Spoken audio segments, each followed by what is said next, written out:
Olá, professor. Eu sou Gustavo Naum, aluno da 19.3, e agora eu vou apresentar o meu código. Primeiramente, a gente pode ver aqui alguns typedefs. Eu criei uma struct node significado, que eu chamei de node significado, e uma struct node expressão também node expressão.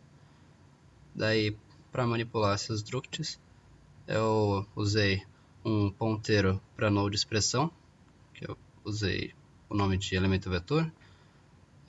Daí para node significado eu usei o acompanhante significado, também ponteiro. E daí para node expressão eu usei um outro, além do elemento vetor, que é o acompanhante expressão, também ponteiro. Bom, daí essas são as structures. Tem a structure node significado, que vai dentro da node expressão, né? Daí ela tem uma string com 50 caracteres e um ponteiro para node significado também. E daí a node expressão em si tem uma string com 50, que vai armazenar a expressão. Um ponteiro para a lista significado, que nesse caso vai apontar para o node significado. E um outro ponteiro que vai apontar para a node expressão.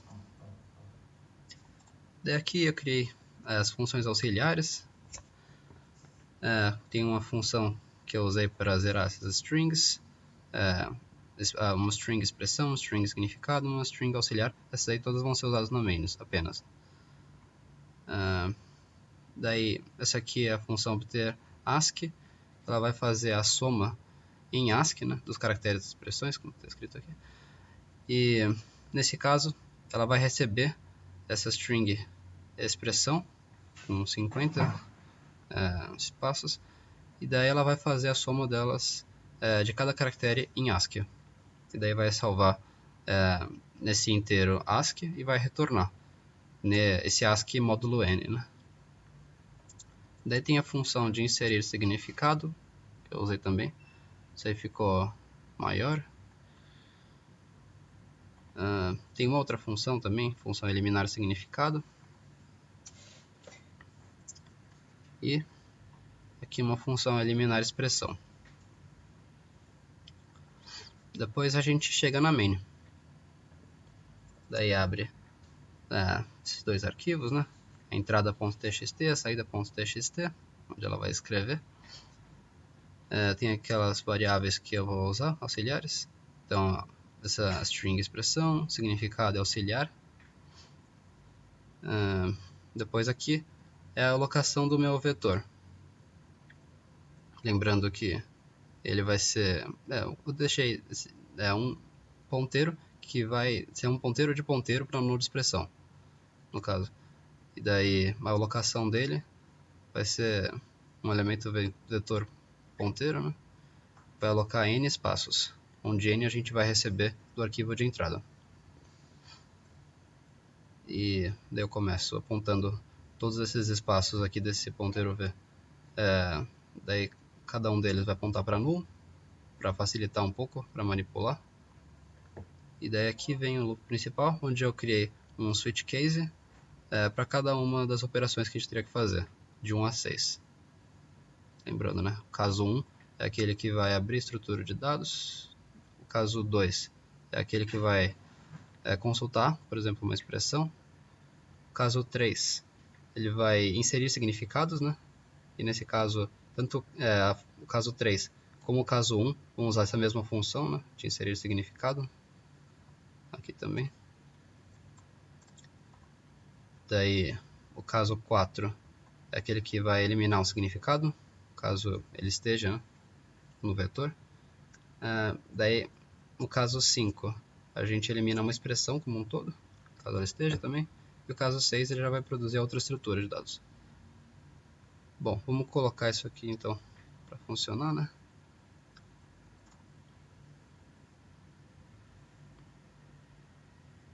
Então, tá aqui. Daí, bom, a entrada seria aquela mesma entrada, né? Que estava aqui.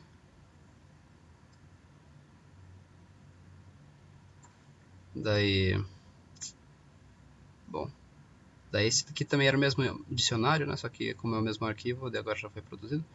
Mas daí, bom, a entrada em si estava aqui, né? Para comparar, é a mesma, né?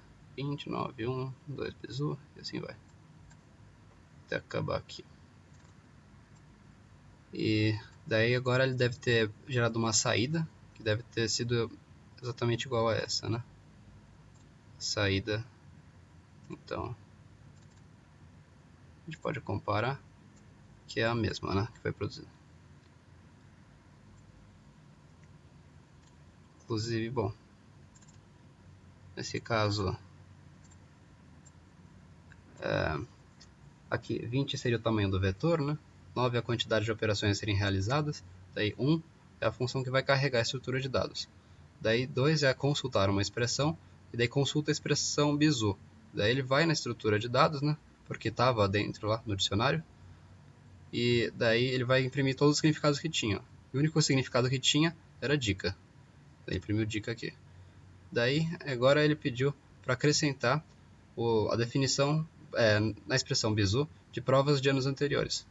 Daí, agora quando você chama a consultar a expressão de novo, né, a função 2, daí na expressão bizu, daí ele vai imprimir dica e prova de anos anteriores. Daí com a 4, daí ele vai eliminar esse significado, e daí agora quando for chamar a função 2 de novo, daí a expressão bizu só imprimiu dica. E depois, quando chamou a função 5, daí no caso ela eliminou toda a expressão e seus significados respectivos relacionados à expressão mocado, e daí quando a gente chamou também a expressão 2, daí com a expressão mocado, daí imprimiu nada consta, né? Porque ela já tinha sido eliminada da estrutura. E daí a 6 gerou agora um novo dicionário. Então vamos ver como é que ficou. Dicionita, a gente pode comparar aqui com o que ele esperava, né? Dicionita. Então, não vai ficar na mesma ordem, porque no caso a função de dispersão que foi usada aqui provavelmente deve ter sido outra, né? Mas a que foi indicada para nós foi a de somar em ASCII, né? Daí vai ficar em outra ordem. Mas dá para ver que são as mesmas expressões e mesmos significados, né? Então, bizu dica tem aqui, daí meter gaga estudar tá aqui, câncer perfeccionista tá aqui em cima, cancerizado excessivamente aperfeiçoado também, né? Tá aqui embaixo, suga também, e essas três aqui, né? Atividade que demanda muito tempo, pessoa chata e atividade muito difícil. Então, a gente pode ver que o código está funcionando. Bom, é isso. Obrigado e até mais.